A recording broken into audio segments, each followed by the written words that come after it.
Napukaw ang atensyon ng marami sa sinapit ng asong si Kabang sa Zamboanga City. Napingas ang mukha ng aso matapos iligtas ang dalawang bata mula sa pagkakabundol.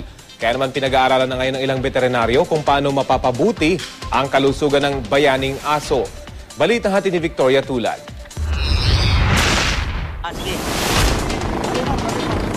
Naiyak raw ang ilang manonood ng matunghayan ng sinapit ng mukha ni Kabang, ang aso sa Zamboanga City, matapos ibuwis ang sarili para masagip ang dalawang bata sa pagkakabundol. Tinalo ni Kabang ang isang humaharurot na motor para raw mailigtas ang dalawang bata.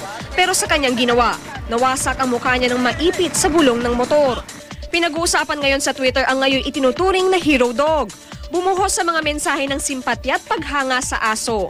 Meron ding nanawagan ng tulong para kay Kabang. Isang concerned citizen pa nga ang direkta nag-email sa GMA Feedback na babahala raw siya dahil posibleng maimpeksyon ang mukha ng aso dahil exposed ito.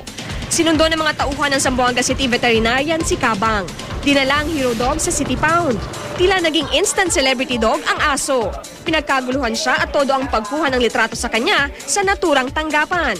Nilagyan muna ng antibiotic ang kanyang sugat bago lagyan ng dressing para matuyo. Leslie, very good! As of the moment, we are closely monitoring yung condition niya. May mga supplement man siya binibigay sa kanya.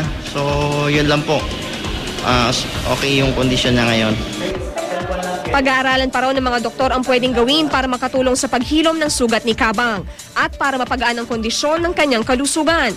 Pero kung nooy tinangka raw isa ilalim sa euthanasia o mercy killing si Kabang dahil sa kanyang kalagayan, hindi na raw ito gagawin sa isang hero dog. Hero man ngayon si Kabang. As considered as hero. Victoria Tulad, GMA News.